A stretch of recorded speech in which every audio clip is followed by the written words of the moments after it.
Sweet. Lars, are you on a boat? I'm not on a boat, but Damn it. there's a lot of stainless steel around me. I tell you that. Yeah. For folks who don't know, Lars is quite the he's quite the sailor. So I was hoping that he was on a boat right now, but oh well. Not so I guess you're not in your natural habitat. So, maybe later today. I will be. It's across the street. There you go. Sorry, Elliot. What were you saying, man? No, all good. I wish we were here to learn more about boating, but Uh, instead we're here today. we got the guy. Yeah, we're here today to learn actually the secret behind Snowflake's SDR success, which is a fireside chat, obviously with Lars Nilsson. Woo. Before we dive in, I'm gonna wait for some more attendees to trickle in. So, do you want to start us off with a quick icebreaker? And today's question is, what is your favorite winter or holiday treat? Lars, you want to start us off? Yeah. Oh, So I'm sure Lars got a good one. well, if my name gives anything away, many of you will know that I am of Scandinavian origin, and That's I right. did spend 18 years there. And uh, the culture and the traditions of Sweden are strong, and my mother brought them in. And so, what I look forward to every holiday season is a glass of what is called glögg. Um, Nice. some people refer to it as glühwein, but in Sweden we call it glögg, and it is just the best kind of cinnamony wine um, drink that warms you up in a hurry. It's fantastic. So that is my holiday memory, and I can't wait to have that start flowing. I love it. All right. I think you stole mine. Mine is gonna be I'm a big Advent guy, so I've got a 5-year-old. And so like we're big Advent calendar fans. Because like if you've got a little kid, it's like something that's every day. They're just like pumped. Now, of course, like, you know, having chocolate at like 7 in the morning is like maybe a little aggressive, but like, it's only 1 month. It's only 1 month a year. What about you, Elliot? What's your go-to there? Definitely on theme with the chocolate. It's actually the abuelita hot chocolate. You can get it at like a Target. Instead of actually turning it into hot chocolate, though, I just like to nibble on the little pieces. You know, yeah, yeah. That's just me. I keep it simple. Um, okay, I so I do love see it. that we have, yeah. No, it's good. It's really good. Do see that we have a lot more people in attendance right now, so want to All start us right. off. Yeah, so we're here today for the secret behind Snowflake's SDR success, a fireside chat with Lars Nilsson. Super excited about the content that we're going to get into and all the takeaways that everyone's going to get out of this event. Today's event is brought to you by the team over here, Modern Sales Pros. For those of you who are not familiar, Modern Sales Pros is the world's largest and highest quality community for those in sales management, sales leadership, sales and revenue operations, and sales enablement, aka our Modern Sales Pros. Our mission is to create an environment for our members to answer questions they struggle to solve on their own and help them see around corners that they may not know about. We do that through live sessions like this, in online forum, and our quarterly summits. If you're not already a part of MSP, you will be invited to join after this event. And if you do like this event, you like our content, we did just pull together this big 3-day RevX Fest that we host in October, over 24 events, amazing content and speakers. We had the likes of CEO of Gainsight, Outreach, HighSpot, and a bunch of others like them. I'm going to be dropping the link to those recordings in the chat. So give me 1 second, guys. Love it. Can we Lars, did you speak cheers? at this one? I can't remember. I did not. Oh, get you I next my time around. last engagement was SaaStr, but I did see this and I saw all of the C-level execs, and I'm We had some definitely going to go back and check it out. we had some fun folks, yeah, for sure. Yeah. Yeah. So, yeah, link to those recordings is now in the chat. Before we get started, do want to go over some housekeeping notes. First of all, this event is being recorded. You'll be able to access this recording and the key takeaways on the previous events page of the MSP website. Second, if there's any questions for our panelists, please do use the Q&A function, and we'll do our best to get to them during our event. And now to get to the fun stuff, going to hand things over to you, Pete, talk about Atrium, introduce yourself, and Lars. All right, killer. Hey folks. Yeah, so for folks who aren't familiar, Atrium makes data-driven sales management software. It's software that helps sales organizations, so sales managers, leaders, and reps use metrics to improve team performance. And one of the really kind of cool things about Atrium is that it takes like 5 minutes to it takes just 5 minutes to set up with a read-only connection to your CRM. You sign in, get yourself a free account. Suddenly, you have a world-class metrics harness across hundreds of metrics, letting you know what's happening with your SDRs, AEs, AM, CSM. So that's a little bit on us. But love to talk about our illustrious guest today. Let's go ahead and do introductions. I'll just introduce myself really quickly first before we get into Lars. I'm Pete. I'm one of the founders of Atrium, which I noted earlier. I also am the founder of Modern Sales Pros. Prior to all this, I started a recruiting software company called Talentpin that was acquired by Monster Worldwide in 2014. And subsequent to that, I wrote a book on startup sales called Founding Sales. So that's how I kind of got into the modern sales arena, if you will. Lars, maybe you can tell people a little bit about like what you spend your time in. Obviously, Snowflake. People have to be hiding under a rock to not know about Snowflake, but obviously, like you've had an illustrious career before that as well. So maybe you can kind of share with folks some of the other places that you've worked at, like Snowflake's SDR organization, the size of SDR organization, and the prior places, so people kind of get a sense of the different sales motions that you've worked on. Yeah. So again, name is Lars. Currently run global SDRs at Snowflake. I've actually been in the SDR game, building teams for now exactly 25 years. Wow. I built my first outbound SDR team in 1997 at a company called Portal Software. And then from there, over the next 20 years, I've done the same thing for 4 other venture-backed B2B enterprise software companies, and that is build out sales development and inside sales, and also sales operations. And those companies after Portal were Riverbed Technology, ArcSight, that became HP, and then Cloudera.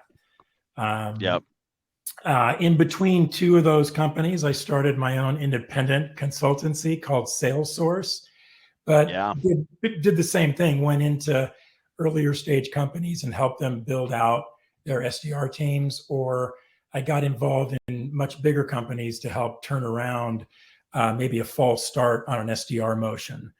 And so I've spent 25 years in SDR land, and it's something that I'm super proud of, that today a lot of C-level executives who are just or founders that are starting companies have understood and realized the power of the demand gen motion that comes off the back of the SDR. And it's, some of the first hires they're making is, right, we need to get meetings. So just to see the role and the function, Pete, grow in prominence over 25 years, where today companies are doling out VP level titles and giving SDR leaders a table, a seat at the ELT table. There's more signals coming out of an SDR operation, whether it's prospects or customers in any other part of the organization. And to harness and leverage that as a company grows to figure out what's working and what's not, I think is huge. Well, I didn't realize you'd been doing it for 25 years. That's like since the invention of the SDR, more or less. I'm not calling you old, I'm calling you distinguished. Yes, that's absolutely fantastic. I think I'm particularly excited for us to talk about how you've systematized kind of like the training and onboarding of like SDR best practices there at Snowflake, because I think that that's something that a lot of folks are kind of thinking about right now as you're hiring more SDRs, especially like, in organizations that might have a remote environment happening. Just really quick for folks, we are offering folks a set of amazing sales development leadership books here. If you want to get a copy of Jeremy Donovan and Leah Homeson's Leading Sales Development and David Delaney's Sales Development Framework, and then a fun little Coffee is for Openers Yeti. Get it? It's like Coffee's for Closers, but it's Coffee's for Openers. Heyo, get it? Yeah. Anyway, we're going to go ahead and drop a link to the sign up for this if you want to get a copy of those books, and then also one of those Yetis. All we ask in exchange is a quick discovery conversation with one of our account executives. But I'm going to go ahead and stop sharing this, and I am excited about talking about the Snowflake Academy. So I think probably the first thing to talk about is, like, I think that, like, obviously you were talking about like how much time you've spent in SDR land, but you were a seller before that, before you were doing SDR leadership. And I think it was at Xerox, if I recall correctly. And everyone knows, like, there's like two like badass OG sales training organizations. It's Xerox and ADP, right? Like those are the ones that have like the like banging sales training organizations. So like maybe what you could do is kind of share with folks a little bit of like what your experience was like at Xerox, as kind of like setting the table for what kind of came later at Snowflake.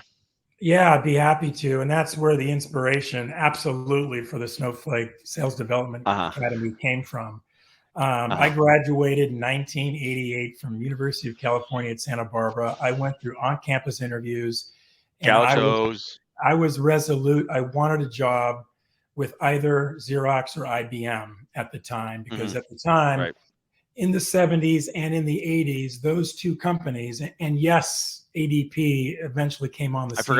I forgot about IBM. They had a killer sales training program. But what they did is they had a purpose-built onboarding, enablement, and training motion structure, or to bring in,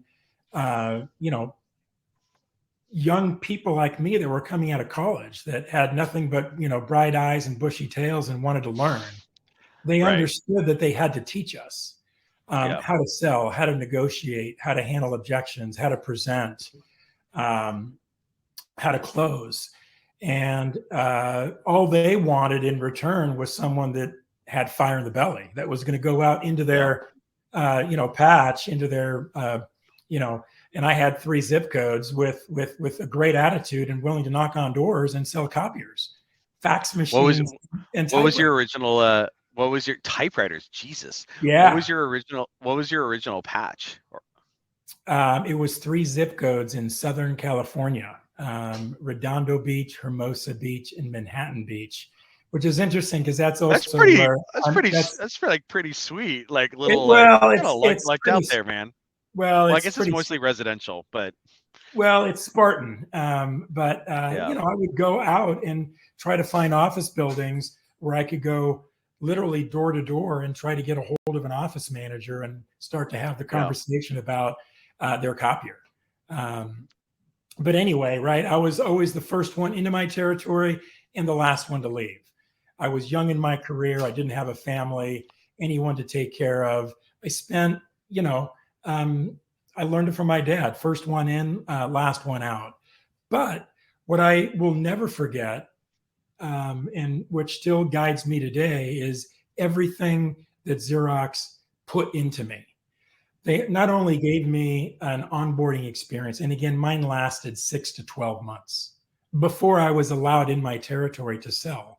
I had to go through different training centers across the country to learn all the principles of how to present and how to qualify.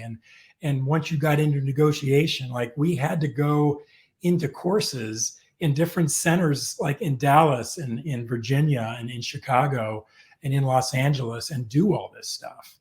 But when I got out, I had a couple of things. Not only did I have world-class training, so I knew what I was doing, but they also gave me an unbelievable frontline leader who also cared about me and continued to develop me, had the time to do that. Xerox also had at the time one of the best leader, sales manager trainings, in addition to individual contributor sales rep training. They also gave me a team that had a culture. So here I am, 23 years old, being trained to know what to say, what to do in every interaction, which takes a lot of the fear away. Gave me a manager that legitimately cared about me and helped me get off the ground. And then I had a team of 9 other MDRs that were on my team that I could go and commiserate with after a long day out in the field. And, whether it was have a few pops or just, have a meal together and talk about what happened. That, I think, is lost today on a lot of startups that, you get thrown into the deep end and, hopefully so, it was purpose built for my role. And I had mentors and they invested in me. They also had a career path. I think for one thing, if you decide you're going to develop your earlier, in their stage career sellers, if you don't have a place for an SDR to go in your company and the leap from SDR to AE is too far, you're going to lose them. And I've seen that happen a lot here with venture-backed earlier stage startups where the, negotiating and closing an enterprise class deal, you don't learn that in a year of being an SDR, right? You have to get out there and do that for 3 to 5 years. So anyway. That's definitely tough for those like high ASP sales where where there's like a very, very substantial buying community. It's kind of like a very hard like chasm to cross with folks. You guys don't have that problem at Snowflake, thank goodness, and I'm excited to talk about that more here in a second. But okay, cool. So like amazing sales training organization at Xerox, but like Xerox is not small, and definitely like bringing on a bunch of people on a recurring basis. So what kind of like how did you translate? And like Snowflake's not a small company, but it's also not a gigantic, or it's like not Xerox size, it's not it's not Salesforce size, etc.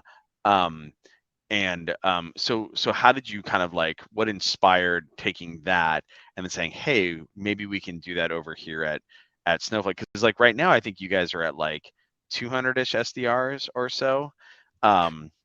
And so you're probably hiring, I don't know, with like attrition or whatever, like, I don't know, maybe like 20 or 30 a quarter or what have you. Obviously, like that's a lot of people, but it's a different order of magnitude than what was happening at Xerox. So like how did you kind of like make that transition, and how long ago did it start? And like, how did you get the buy-in from a leadership standpoint, et cetera, in order to kind of like test this out? What was it, like 2 years ago or like a year ago? When did you start in on this?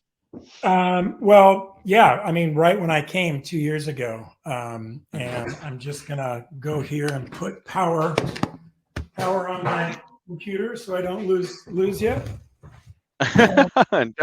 Don't lose us, Lars. Don't lose us, man. So the answer is dedicated sales development, operations, enablement, and training. And this is, I believe, what we're doing at Snowflake, I hope, is the start of a new trend. And that is to take onboarding and enablement off of the shoulders of your frontline SDR leaders, because that is a heavy lift. And what I did was I hired Travis Henry. Everyone needs a Travis Henry in their life.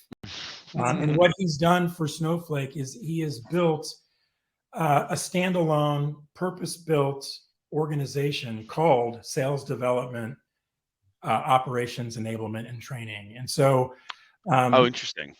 So SDRs that come into Snowflake don't go into an onboarding program with sales or sales engineers, customer success managers. That we have a month-long, literally 4 full weeks of dedicated onboarding training. This is instructor-led. Some of it is, things that we have recorded. We've also contracted, I'm sure you know Josh Braun. I would consider him one of the world's most renowned cold call experts and trainers. So we've contracted. Josh comes in every single month during every single live training and delivers live cold call training. So again, we're bringing in external professionals, and again, the phone is not dead.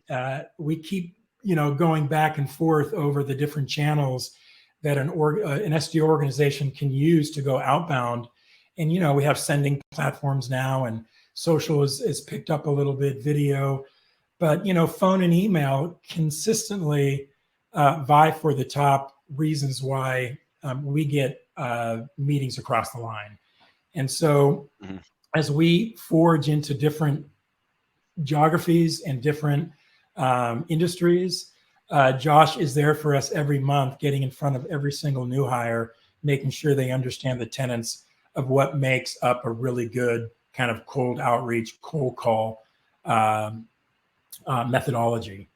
What was the size of the SDR organization when you guys decided to do the SDR Academy? Because when you're earlier stage, it kind of makes sense to have like a centralized like onboarding resource, right? Like in the case of sales organizations, probably like sales enablement is running that at a certain size. But I think in this case, you guys are like, hey, look, like having the SDRs in with the AEs, in with the SEs, like it's probably going to get like lost. So it makes sense for us to break that off and have sales operations, sales development operations, sales development enablement, sales development training. But like, separating that off, then now you need to have like a separate potentially a separate resource or what have you. What was the size of organization, or like what was the size of the classes that you were onboarding when you guys said like, hey, you know what, it makes sense that this has its own curriculum and has its own instructors? Yeah, so the answer right out of the bat is at around 15 a class. Right now, our classes are around 25 25 a month, which also means we're graduating. Now we've, 2 years in, we're now graduating anywhere between 20 and 35 SDRs into other roles within the company. But back to why we have purpose-built this training organization and have it only in SDR land. If you consider all of the, not just process procedures, but the tech stack, all of the various resources and tools that we download and try and incorporate into, it's way more than a seller. It's like 3 to 5x the number of tools. And, every organization that has an SDR team that doesn't have centralized training for them will eventually have to either provide that for them or they put it on the shoulders of the frontline SDR leader. And this, in my opinion, I've seen is like the number one reason why there's burnout, because the unsung hero by far, in my opinion, in any organization, in any sales organization, frontline SDR manager, right? They're hiring, they're performance managing, they're recruiting, they're interviewing, they're, trying to inspire, educate, train. But when it comes to, every month or two, a new rep coming on their team, they have to start all over again and get kind of them up on whether it's outreach and Gong. I mean, these tools take quite a bit of time and focus and dedication to help their reps understand how to use them the right way. And I've literally taken that entire thing off of my managers so they can, they can coach your reps. Right. And then when you have an opening, divert your time to recruiting and interviewing and onboarding. Go ahead. Question on that from an onboarding standpoint. Maybe you can take us through, because it sounded like it was like a month or so. Maybe kind of walk us through kind of like what a rough curriculum looks like there. Maybe like week 1 versus week 2 versus week 3 versus week 4. Yeah, I mean, we break it up. I mean, obviously there's product training. There's come in and understand processes and procedures with CRM. And so I would say there's product training, understanding the space, what it is we want you to do, messaging. There's the tech stack. And then there's quite a bit on, again, we dedicate quite a bit to how to do the actual outreach, right? How to create an unbelievably solid touch pattern that might take 3 to 4 weeks to execute and, involve cold calling and cold emailing and, reach desk sends. And then there's equal parts. Let's have an AE spend time talking to the team. Let's have an SC. Let's have a customer success. Hear from peers. hear from SDRs that have been in your position that are now corporate account executives. So I would say a third of it is product training, a third of it is process controls and procedural training, tools training, and then a third of it is just inspiration, understanding where you fit into the scheme of things and how to work diligently with your account executive. What yeah, it's kind of like, all right, we're getting you juiced up to do your job. Also, here's like the carrot at the end of the, 12 months out, 18 months out, 24 months out, like you want to grow up to be like Frank over there. How are you doing this geographically? Like, do you have them all come into like San Mateo HQ? Actually, is Snowflake in San Mateo HQ? We have a large presence in San Mateo. So we have SDR centers in 10 different cities in the United States, and we are back in the office, hybrid model, 3 days a week. So if you want to work Tuesday, Wednesday, Thursday, they're all in, and then Mondays and Fridays they're at home. Yep. I would say, though, that in Europe and in Sydney and in Singapore, they're in 4 to 5 days a week. We're quite generous with lunch at the office and what have you. And I think that inspires reps to come in. But now that we're back to work, the camaraderie that has kind of kicked up, we have 75 SDRs in our Amsterdam office, reporting up to about 8 different managers and a director. And they're in the office every day together. And there's energy and enthusiasm that comes from being together. And so they're all attracted to come in. And I would say many reps there come in 5 days a week. But I would say on average, we're 3 days a week. In the United States, we're in San Mateo, Bellevue, Washington, Denver, Colorado, and Atlanta, Georgia. Got it. And so the onboarding kind of academy, they execute locally, like they're not coming into a central area. Like if you're in NORAM, you're not coming into Denver or whatever. No. If you're in EMEA, you're coming into Amsterdam. It's like you're at your like local pod or like your local center, and then you're zooming into with like probably the 5 other people in your pod, because like if it's a class of 20, a global class of 25 or whatever, at least it's probably on a time zone basis. Like you're zooming in like side by side with the other people that are on your on your squad, doing whatever the curriculum is, and then like maybe breaking off and like doing, sparring or whatever with the local folks. Yep. I would say that everyone in EMEA and in the US, when we kick off this month-long course, they're all in it together. We've orchestrated it so that some of the self-paced stuff that they do, during hours that are hospitable to them, but within Europe and North America, at least half of the day's content, we'll start early, and they'll just stay a little bit later, but they're together. And once we get a resource, dedicated resource in our APJ region, they will spend less time, because it's hard to get them live in these classes, but we eventually get there. But, these classes are, 20 to 30 strong. Just having a class and naming that class, there's a lot of kind of camaraderie and branding and fun that we have. Whenever a class member sees someone in their previous class being promoted or getting accolades, there's a whole cultural aspect to creating classes, and we name these classes off of what are the names? Come on, they're like, it's like Harry Potter, right? Either ski resorts or 8,000 meter peaks. So Annapurna. Oh, right, Snowflake. Get it? Yeah. Oh, I love it. So it's like Team Vail, Team Aspen, Team Big Sky, etc. We had Vail like 4 quarters ago. Absolutely. I like it. And then they're like, yeah, I'm Team Vail, and then and then Team Vail, there may be like there's a couple SDRs who are in the Amsterdam office that are Team Vail, and there's some that are in Denver that are Team Vail, and there's some that are that's pretty cool. Yeah, and we're very big on contests, spiffs, and challenges. So we just had, it's called the Avalanche Tournament, and it's kind of like a bracketology, double elimination, where we pair a North American SDR with an EMEA base with an APJ, and we have certain targets. We run this contest for 3 weeks, and the amount of uplift in meetings that we get from combining SDRs together to go after different targets, and it creates awareness in the different geographies. We try to get DMs and RVPs involved, rooting on their SDRs, and they have a competition between them.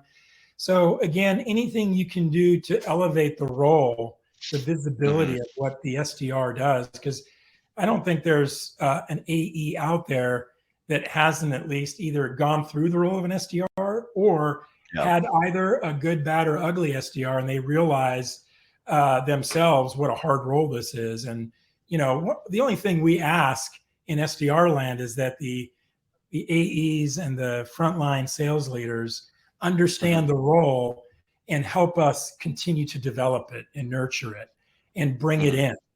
And I think that's kind of one of the biggest learnings for me, is making sure that not 1 out of 3 reps take advantage of their overlaid SDR, but at least 2, if not all 3, take advantage of the resource and help me and my onboarding enablement team continue to develop it.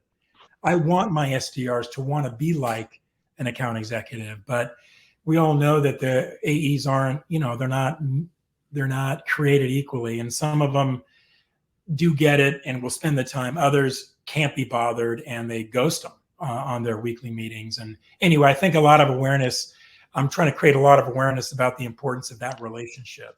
AE SDR is sacred ground, in my opinion. Yeah.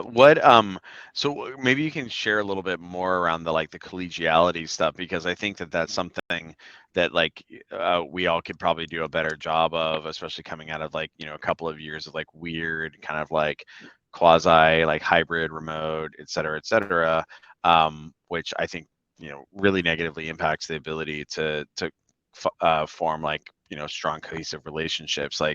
Hey man, you can only do so many Zoom happy hours, Jesus Christ. And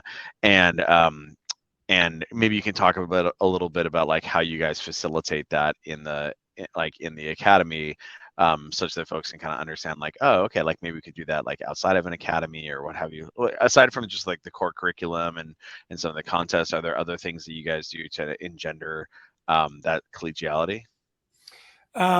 Yeah, I mean, just talking about the contests and the challenges, they happen at so many different levels. Most of them I hear about afterwards.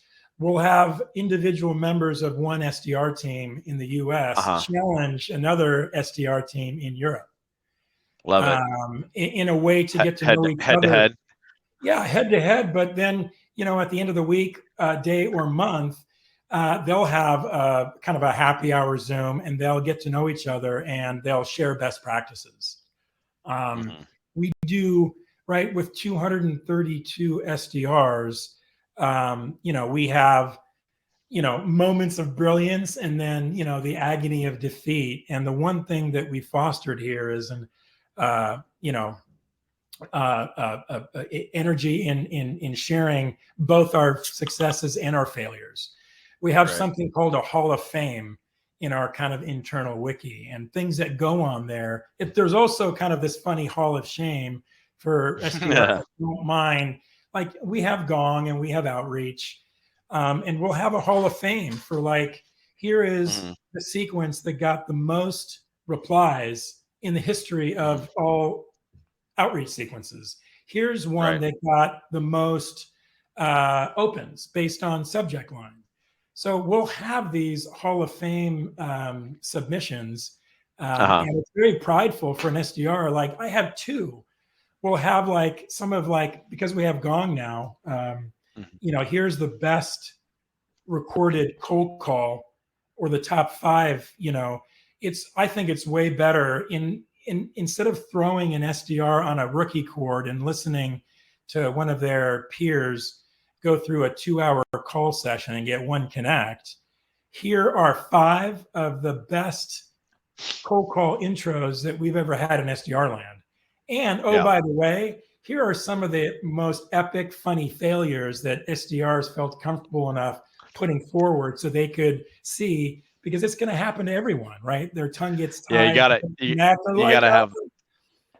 So you gotta have those for sure. Yeah, so we engender a lot of it's okay to fail, this is a hard job, but let me show you, listen to what good looks like. The other thing Do these guys start out? Go ahead. Do they start out inbound, or or outbound, or are they starting out like or is it split? How does that work? And then how does that impact the curriculum? So we, of the 232 SDRs, we have one dedicated to inbound, and they manage the inbound drift chatbot. And the reason we can do that is because we are very much an account-based marketing and sales-led organization. Every single target account that we have, that we believe in our hearts should be a potential Snowflake customer, is seated in our CRM database and assigned to a sales rep. So anything that comes inbound goes through the lean data, fuzzy matching logic, and gets nestled quickly against the account that is owned by an AE.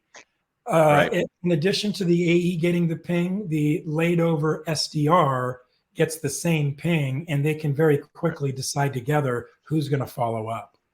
And oftentimes the rep will say, hey, listen, Johnny, you know that I'm on a 2-day roadie. Those 3 people that came in from Visa, I've never seen their names. I don't know their titles. Go ahead, do me a favor and reach out to them.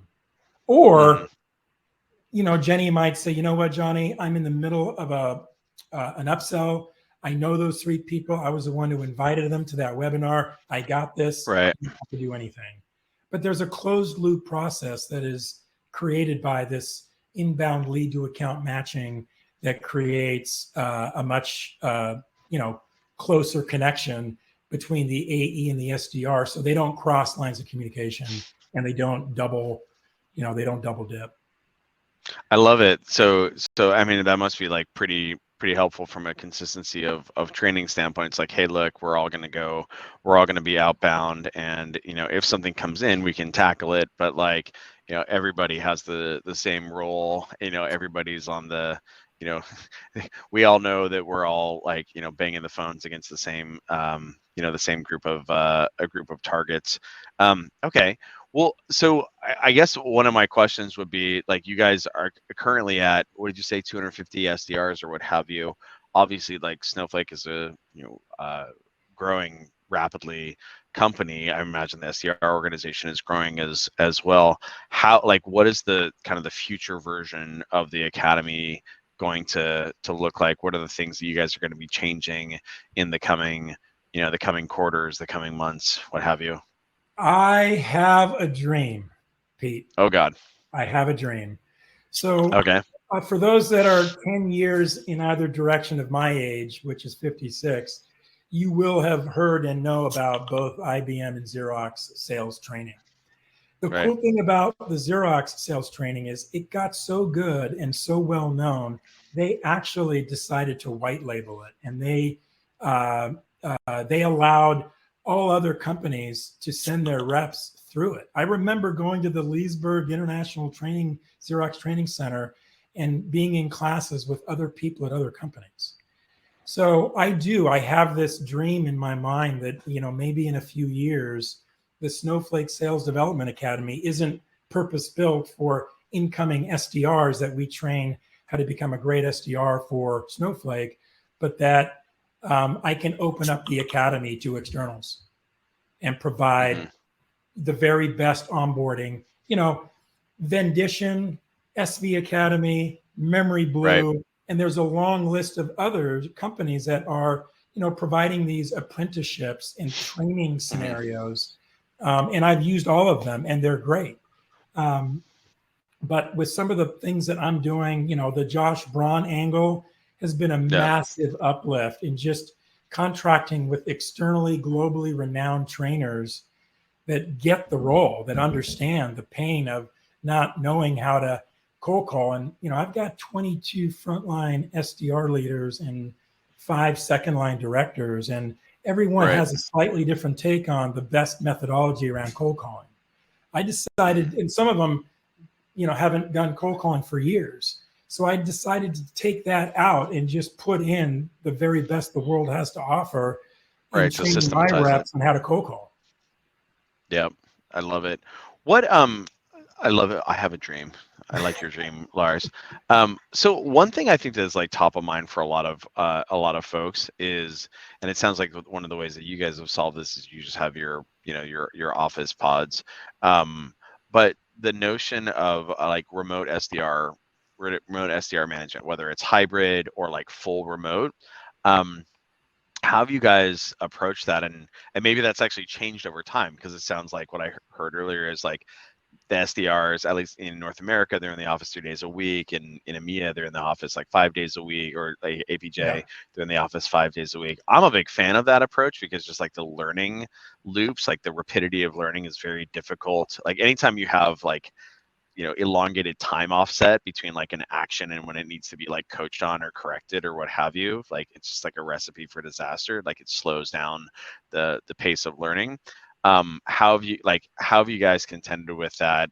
You know, maybe 12 months ago, what did you guys learn? Yeah. How have you guys changed that?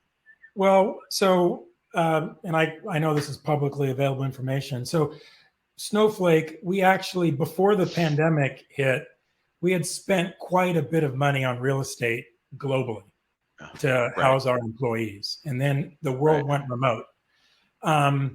We have not sold anything. We still have leases on places all over the world. And we decided as a company to make the decision to have our workers return to the office in a hybrid role. Yeah.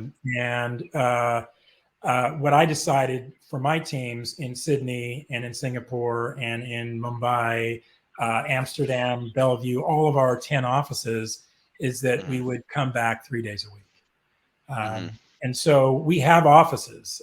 There was no place where we didn't. And in that office, we've got sales, marketing, recruiting, there's energy, there's resources, there's a lunchroom. We're in cool cities where it's easy for people to commute to for the most part. So it was an easy decision for our company. Now, I get it. I probably would have access to more talent, more diverse talent if I was able to hire remote. But we've, as a company, and I, as an organization, have decided to have these SDR centers, and you need to come in at least 3 days a week. And so you have to live within an hour, I think, is the kind of Rule of thumb. guidance. And I know, you know, I enjoy working from home, but I can also tell you that I'm a belly to belly leader. I'm a belly to belly seller, always have been. And so what I get from human connection, interaction before, during, and after work hours, because I think there's an opportunity to connect with others, whether it's in the gym or it's after hours or it's during lunch in the office, is an opportunity to learn. And I think for younger in their career SDRs, the opportunity to interact with other functions will help guide their decision on what they want to do next. This quarter, we're going to graduate, I think it's 32 SDRs into other roles. Now, 80% of those will go into our corporate account executive kind of quota carrying inside sales role. But we have SDRs going into field marketing, operations, sales engineering, account-based marketing. And so we're providing high energy, high activity snowflakes that know the product, understand the ecosystem, and they're providing this energy to departments all across the world of Snowflake. And it's just it's a cool thing to watch. Yeah, I mean, I think one of the things that folks really don't like underappreciate is just like the information transmission speed of like sitting side by side with like, put aside the esprit de corps and all those sort of things. I think all that's extraordinarily important. But as somebody who is you know, very mindful of like learning and the like upskilling of staff, there's it's just extraordinarily difficult for that to happen in a remote environment, unless you've got like a span of control of like one manager to 4 people and you're just like constantly on like, Zooms with them, or like, kind of like co-screen sharing or what have you. And I think that's like the current technology just doesn't support that. And so what I think you're going to see is a lot of folks who, like a lot of SDRs who are missing very critical skill profiles, like cold calling capability, or like, like verbal objection handling, the sort of things that need to be corrected synchronously, right? And coached synchronously. It's one thing to like, if you're being CC'd on an email, right? Because like email communication is obviously asynchronous, right? So if like the manager is being CC'd on an email, and an objection comes back, and it's like, oh hey, like let's go ahead and create the response to this together, or what have you, that is a little bit more tenable. But like hearing somebody on a call, right, like stumble over a elevator pitch, or stumble on an objection handle or whatever, like that needs to be coached in the moment. Yeah. So coaching that like 4 days later on a call listening, even if you would find it, is like you've now kind of like lost the, like, that what I call the micro coaching opportunity there. And I think the thing that people don't realize is that like good management, like you should be having like 10 of those micro coaching moments a day with like each SDR, right? Like if you're sitting in a bullpen, and there's just like lots of at bats there. So now think about how many of those micro coaching moments you can have in, like, if you're batching it in like a call listening situation. It's like, even if it's like 5 or 10 in that session, you should be able to, like, the number of opportunities that are afforded to you when you're sitting next to these folks is just like an order of magnitude higher. Well, and it speaks to the brilliance of, Chorus, Gong, all these conversational intelligence platforms where you can memorialize every good, bad, and ugly that happens and orchestrate a training module around it. And that's what we're starting to do. I mean, Gong has been around for going on 8 years, I think. And I've never used it as an SDR leader until today. And we've had it now for a quarter.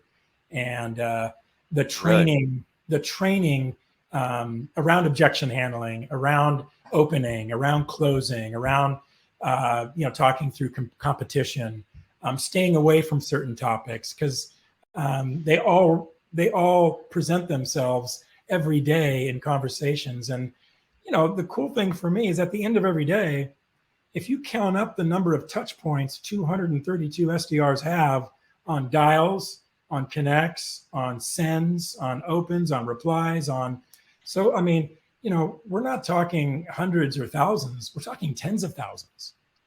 Yeah. You blow that out to a month and a quarter, we have millions of signals and data points that we can distill down and figure out what's working and what's not. And we're actually using, in addition to Tableau, we're using our own technology to mash up information that's coming from Gong, Outreach, Salesforce, all the cool tech that we've cobbled together, and it's informing on best practices. And we're kind of changing our playbooks and our outbound motion slightly with every turn of the crank. Love it. What one thing I was going to ask about is you kind of noted how the SDR organization feeds a lot of the other parts of the org. How do you guys approach that kind of like career pathing for folks? Like, at what point do you identify like maybe where they want to, like what they want to be when they grow up? And then also maybe you can speak to how like leadership development works as well. Yeah, so the Snowflake Sales Development Academy has 3 tenets. I've only really talked about the first one, which is the onboarding, the month-long kind of onboarding training. Your life as an SDR will last either 15 to 18 months. After your onboarding month, for the next 12 or so months, you're in a program called SnowTrack. And that is you doing your job as an SDR, but you hitting certain gates with respect to knowledge, understanding of the product, and there's things that they can do to put themselves in contention for the senior SDR. So we have within the role a career path. But then when you get to 12 or 15 months, if you're performant and you have the right attitude, you can opt into Snowbound, which is our CAE readiness program, which is a 3-month curriculum. While you're doing your job as an SDR, you sign up for courses, you sign up for engagement with corporate account executives and their leaders to begin to, layer in how do we talk about our consumption-based pricing model, because that's a big kind of standout in how we do things. Getting deeper into the product knowledge, how to go into negotiation and pricing discussions. So the academy doesn't start and stop with the onboarding. It continues. So we develop Snowflake SDRs. And then what will eventually happen is at month 12 to 15, and there are SDRs that are clear. While I thought corporate account exec was the role for me, for whatever reason, they've been inspired by something internal or external, and they want to try their hand at maybe becoming what's called an IPAM, an internal partner account manager, which is an entry-level role into our partnership organization, or join Hillary Carpio's team in account-based marketing, because they really gravitated towards the account-based sales development motions and geeked out on, the Bombora to 6 Sense and demand-based motion, and they want to continue in marketing in that role. And then we have others that are inspired by leadership and want to go down the path of SDR leaders, and we have many of those on the team as well. I love it. Elliot. What's up, Elliot? Are you here to kick us out? I'm unfortunately, yes. Jealous of the stash, brother. That is huge. Only thing I can grow, so it is what it is. Wonderful. Well, Lars, this is super awesome. I really appreciate you sharing some of the secret sauce of how the Snowflake SDR Academy kind of was conceived of, built, the success it's had today, and kind of how you're thinking about it in the future. As noted earlier, if folks want to get a copy of Leading Sales Development and David Delaney's Sales Development Framework and a nice Coffees for Openers Yeti, we're going to go ahead and drop the link in the chat here. So just go ahead and grab that and sign up for that. Lars, when you finally get around to writing your book, we'll go ahead and get yours in there as well. But otherwise, thank you so much for taking the time today, and have a great rest of your day. Okay, Lars? Well, I appreciate it. Just a shout out. I probably learned more from being a member of the Modern Sales Pros. I think I went from sales operator to modern sales operator just based on the interactions I've had with your community. So just a huge shout out to the community, but also a thank you to you, Pete, because a lot of us owe our stripes in the roles we've had to you. Thanks, Lars. All right, man. Well, have a good rest of your day, and when you're out on the water later, have a beer for me, okay? Right on. Okay. Thanks, See ya. Elliot. Thanks, Bye. Pete. Awesome. Take care, guys. Just to quickly wrap things up, do want to thank everyone for attending. Always loving to have you guys here. Super engaging event. Big thank you to Atrium. Yes, make sure to check them out. Link to their website is in the chat. Big thank you to Pete and Lars. The content, amazing. So many takeaways. Recordings and those takeaways will be available on our page shortly. Also, don't forget to check out our upcoming events, and we'll see you guys next time. Take care, everyone.